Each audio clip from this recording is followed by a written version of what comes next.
మనం ఈరోజు Covid new JN1 variant అంటే ఏంటి? అసలు ఈ వేరియంట్ ఎందుకు వచ్చింది? అండ్ ఈ వేరియంట్స్ ఎందుకు మళ్ళీ మళ్ళీ వస్తున్నాయి? ఒక వేరియంట్ కంట్రోల్ అయితే ఇంకో వేరియంట్ అండ్ వేవ్ ఫామ్లో ఎందుకు వస్తున్నాయి తెలుసుకుందాం. ఒమిక్రాన్ అనే కోవిడ్ వేరియంట్లో ఉన్న ఒక సబ్ టైప్నే JN1 వేరియంట్ అంటాం. అసలు ఈ వేరియంట్స్ ఎందుకు వస్తున్నాయి అంటే ప్రతి వైరస్ కూడా అది ఏ వైరస్ అయినా అయి ఉండొచ్చు. కోవిడ్ వైరస్ అన్న, ఫ్లూ వైరస్ అన్న, డిఫరెంట్ వైరస్ అనేది అవి మ్యుటేషన్ చెందుతూ ఉంటాయి. అంటే రూపాంతరం చెందుతూ ఉంటాయి విత్ టైం. ఎలా రూపాంతరం చెందుతాయి అంటే ఫర్ ఎగ్జాంపుల్ వన్ బాడీ నుంచి ఇంకో బాడీకి వెళ్ళేటప్పుడు ఆ బాడీలో సర్వైవ్ అవ్వాలి అంటే అది ఒక ప్రోటీన్ మార్చుకుంటుంది. దాన్నే మ్యుటేషన్ అంటాం. ఆ మ్యుటేషన్లో పార్టే ఈ న్యూ వేరియంట్. ఎప్పుడైతే అది ఆ వేరియంట్ ఆఫ్ సైకిల్లో వెళ్తూ ఉంటుందో ఆ సైకిల్ ఎప్పుడైతే ఒక బ్రేక్ పాయింట్ రీచ్ అవుతుందంటే క్లినికల్గా పేషెంట్లో సిమ్టమ్స్ క్రియేట్ చేసే లెవెల్కి ఎదుగుతుందో అప్పుడు కొత్త వేరియంట్ వస్తుంది. కోవిడ్ JN1 వేరియంట్ సిమ్టమ్స్ అంటే వ్యాధి లక్షణాలు ఎలా ఉంటాయి అనేది తెలుసుకుందాం.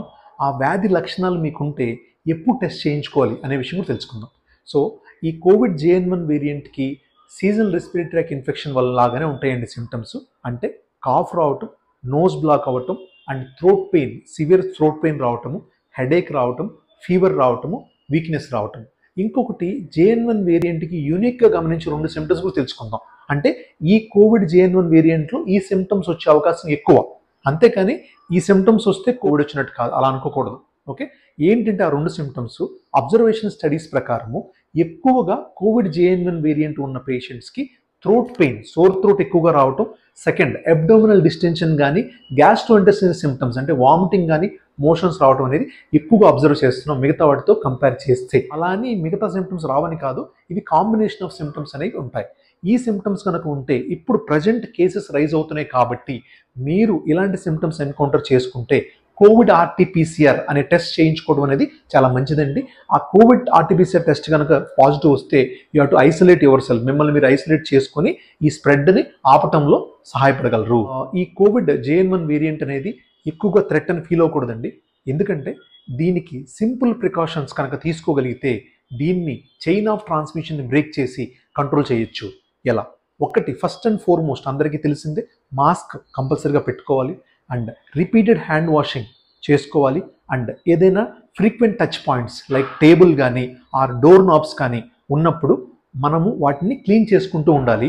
ఎక్కువగా టచ్ చేసినప్పుడు దాన్ని వెంటనే మీరు నోస్ కానీ థ్రోట్ కానీ టచ్ అవ్వకూడదు. ఆ ఫింగర్స్ అనేవి అలా టచ్ అయినప్పుడు ఆ ఏరియా మీద ఉన్న బ్యాక్టీరియా కానీ వైరస్ కానీ వచ్చి మనకి మీరు ఇనాక్యులేట్ చేసే అవకాశం ఉంటుంది. అది థర్డ్. ఇది కాకుండా రైల్వే స్టేషన్స్లో అండ్ బస్ స్టేషన్స్లో కోవిడ్ అప్రోప్రియేట్ బిహేవియర్ అంటే డిస్టెన్స్ మెయింటైన్ చేయటం కానీ అండ్ మాస్క్ పెట్టుకోవటం కానీ, avoid sneezing and coughing. Sneezing coughing ఉన్నప్పుడు మీరు కంపల్సరీగా హ్యాండ్ కానీ ఆర్ హ్యాండ్ నాప్కిన్ కానీ యూజ్ చేయాలి కంపల్సరీగా. ఇది కాకుండా అవాయిడ్ గ్యాదరింగ్స్ అని ఫంక్షనల్ అవ్వచ్చు, రిలీజియస్ అవ్వచ్చు, కమ్యూనల్ గ్యాదరింగ్స్ అవ్వచ్చు, ఎలాంటి గ్యాదరింగ్స్ అన్నా అవాయిడ్ చేయాలి. సో ఇలాంటి సింపుల్ ప్రికాషన్స్ కనుక మీరు ఫాలో అయితే మిమ్మల్ని మీరు కోవిడ్ నుంచి కాపాడుకోవచ్చు.